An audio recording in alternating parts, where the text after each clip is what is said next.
Study IQ IAS, आपका selection हमारा mission. नमस्कार दोस्तों, जय हिंद। बहुत बहुत स्वागत है आपका स्टडी IQ IAS हिंदी पर और मैं हूं डॉक्टर पंकज मिश्रा। साथियों, पिछले कुछ दिनों से, पिछले 2 दिनों से व्हाट्सएप पर, टेलीग्राम पर, न्यूज चैनल्स में, न्यूज आर्टिकल्स में आई खबर ऐसी है जो आग की तरह फैल रही है और जिसने हर माता पिता के पैरों के तले से जमीन खिसका दी।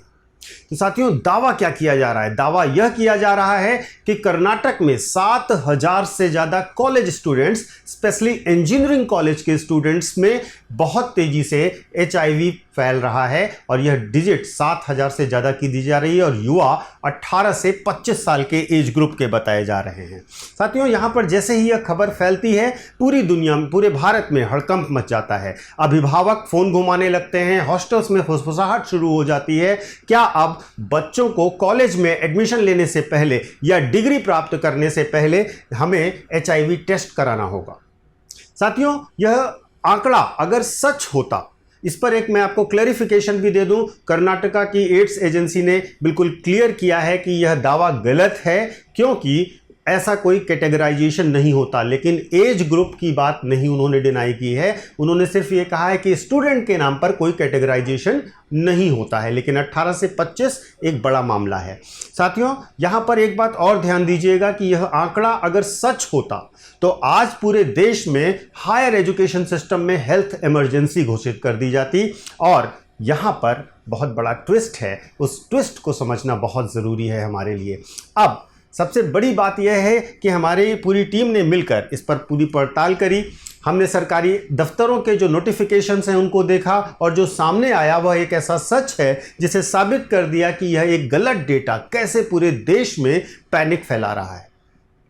तो साथियों, आज के इस सेशन में हम बात करेंगे 3 मुख्य एंगल्स पर। सबसे पहले हम बात करेंगे कि 7000 का यह जादुई आंकड़ा आया कैसे।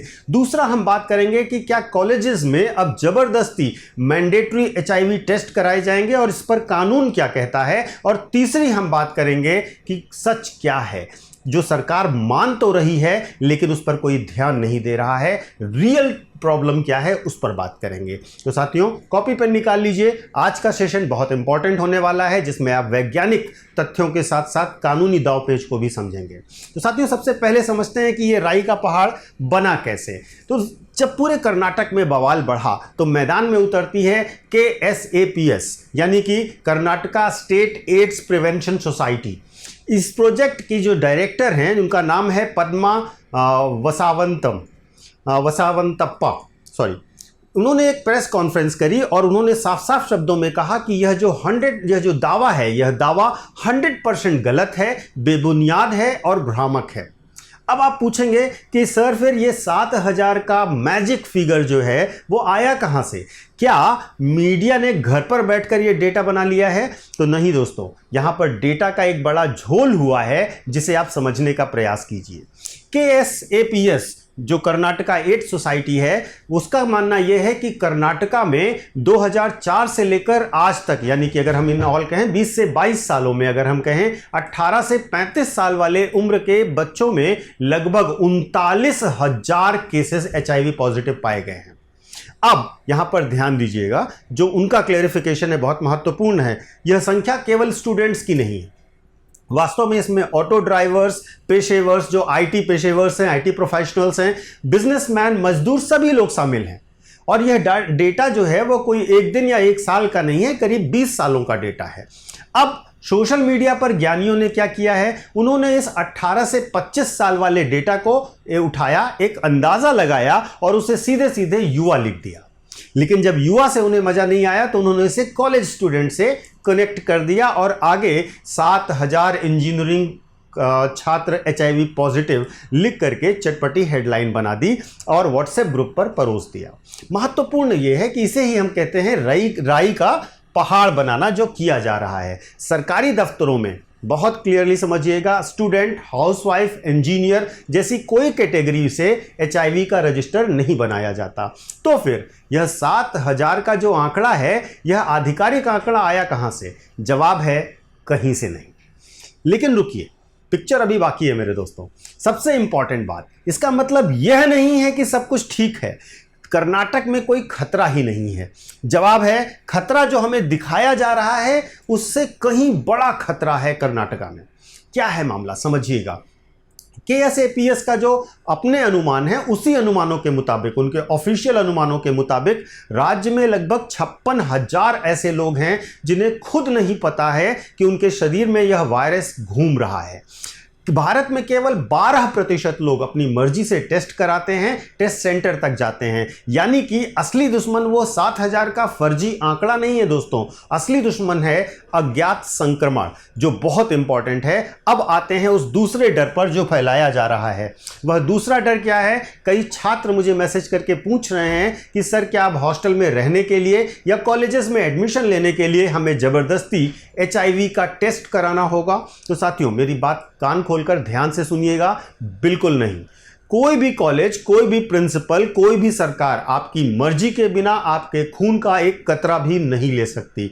ध्यान दीजिएगा, मैं ऐसा नहीं कह रहा, भारत का संविधान, भारत की संसद ऐसा कह रही है। लिख लीजिए, UPSC GS पेपर 2 के लिहाज से यह बहुत महत्वपूर्ण भी है, इसे नोट डाउन करके रखिएगा कि HIV and AIDS prevention and control act 2017 है हमारे देश में, जिसका सेक्शन 5 यानी कि धारा 5 ये कहती है, साफ साफ शब्दों में कहती है कि बिना मरीज की इन्फॉर्म्ड कंसेंट, ध्यान दीजिएगा, सूचित सहमति के बिना उसका HIV टेस्ट कराना गैर कानूनी है। इन्फॉर्म्ड कंसेंट का मतलब यह नहीं है कि जबरदस्ती कागज पर साइन करवा लेंगे। इन्फॉर्म्ड कंसेंट का मतलब समझिएगा, यहां मरीज को पहले समझाना होगा, यानी कि प्री टेस्ट काउंसलिंग करनी होगी, उसकी रजामंदी लेनी होगी और टेस्ट के बाद भी उसे गाइड करना होगा। अब यहां पर ध्यान रखिएगा, इस टेस्ट के कंपलसरी होने के लिए 3 अपवाद दिए गए हैं, मतलब जहां पर किया जा सकता है विदाउट इन्फॉर्म्ड कंसेंट। पहला है जब कोर्ट ने आदेश दिया हो, दूसरा कोई गुप्त वैज्ञानिक रिसर्च चल रही हो, कोई अनोनिमस सर्वेलांस मेंटेन किया जा रहा हो, या तीसरा आप ब्लड बैंक में जाकर के अपना ब्लड डोनेट कर रहे हो। तो साथियों ध्यान दीजिएगा, कॉलेज का एडमिशन या हॉस्टल का कमरा इस अपवाद में नहीं आता। कानून की धारा 3 और धारा 8 ये कहती है कि अगर किसी के साथ HIV के आधार पर भेदभाव किया जाता है और या उसकी मेडिकल रिपोर्ट लीक की जाती है, तो ऐसा करने वाले को जेल की हवा खानी पड़ सकती है। साथियों, ये कानूनी पहलू था, इसलिए कतई डरने की जरूरत नहीं है। सरकार कॉलेजेस में कैंप लगा रही है, कुछ ऐप्स भी सरकार ने लॉन्च किए हैं, कुछ न्यूज़ रिपोर्ट्स ये दावा कर रहे हैं कि QR कोड बेस्ड भी सेल्फ एक तरीके से इवैल्यूएशन करने का भी सरकार मौका दे रही है। लेकिन ये सब अवेयरनेस और स्वैच्छिक एक तरीके से वॉलेंट्री टेस्ट के लिए, लोगों को समझाने के लिए है, जबरदस्ती कहीं पर कोई नहीं कर सकता। अब आते हैं दोस्तों सबसे बड़ी बात पर और सबसे महत्वपूर्ण बात पर। हमारे देश में सबसे बड़ी बीमारी जो होती है ना दोस्तों, वो वायरस नहीं होती है। हमारे देश में सबसे बड़ी बीमारी है अज्ञानता और एक तरीके का स्टिग्मा, जिसको आप सामाजिक कलंक कह सकते हैं। आज अगर किसी को ये बोल दिया जाए कि अमुक व्यक्ति HIV पॉजिटिव है, तो लोग उससे दूरी बनाना शुरू कर देते हैं, जैसे कोई छुआछूत की बीमारी हो। साथियों, ये पहली बात, बहुत साइंटिफिक फैक्ट समझिएगा, HIV और एड्स दोनों सेम नहीं है, दोनों अलग अलग हैं। पहले समझिएगा, जो HIV है, ह्यूमन इम्यूनोडिफिशियंसी वायरस है, यह एक ऐसा वायरस है जो आपकी शरीर की इम्यूनिटी को, जो आपका प्रतिरक्षा तंत्र है, उस पर हमला करता है। जो एड्स है, यह उस इन्फेक्शन का सबसे आखिरी और गंभीर स्थिति है यदि मरीज का कोई इलाज ना हुआ हो। तो आज चिकित्सा विज्ञान, जो हमारा आज का साइंस है, वो इतना आगे बढ़ चुका है दोस्तों कि वहाँ पर हमारे पास एक नया तरीका है जिसको हम ART कहते हैं, एंटी रेट्रोवायरल थेरेपी। इसके नाम से कई सारी दवाइयां हैं। कर्नाटक में 23,000 से ज़्यादा लोग सरकारी मदद से यह फ्री में दवाइयां ले रहे हैं। उनमें से 95% लोगों का वायरल लोड कंट्रोल में आ गया है।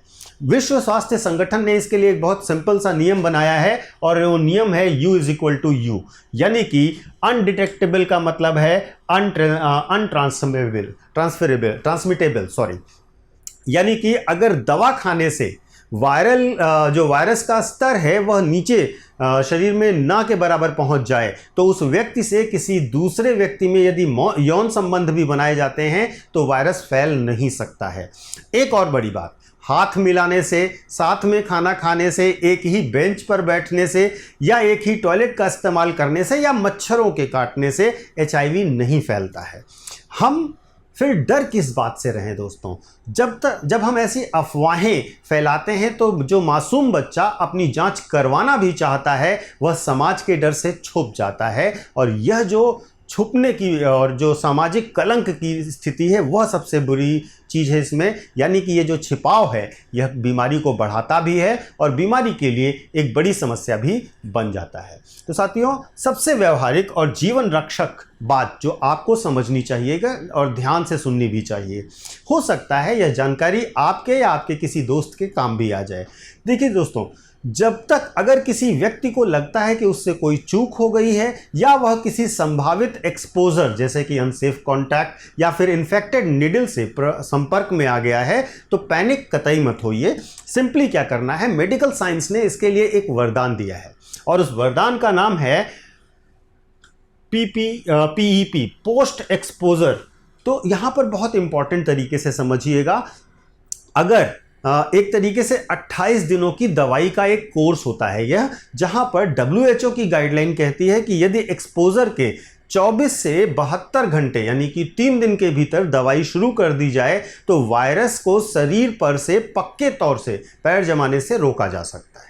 दूसरी खास बात ध्यान रखिए, 72 घंटे बाद यह काम नहीं करती है, इसीलिए शर्माने या गूगल पर सर्च करने के बजाय सीधे किसी योग्य डॉक्टर के पास जाएं या फिर सरकारी जो integrated counselling and testing centres हैं वहां पर जाएं और वहां पर बात करें।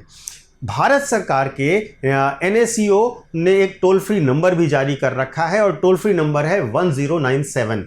इस पर फ़ोन कीजिए, अपनी पहचान 100% गुप्त रखते हुए आप संपूर्ण जानकारी प्राप्त कर सकते हैं। तो साथियों, इस पूरे डिस्कशन का लबोलुआब क्या है, कंक्लूजन क्या है? पहली चीज़ यह है कि हमें फर्जी खबरों से बचना होगा, यानी कि जो 7000 इंजीनियरिंग कॉलेजेस का HIV पॉजिटिव का न्यूज़ है यह दावा पूरी तरह से गलत है, क्योंकि छात्र गृहिणी इन सब आधारों पर काउंटिंग नहीं होती है।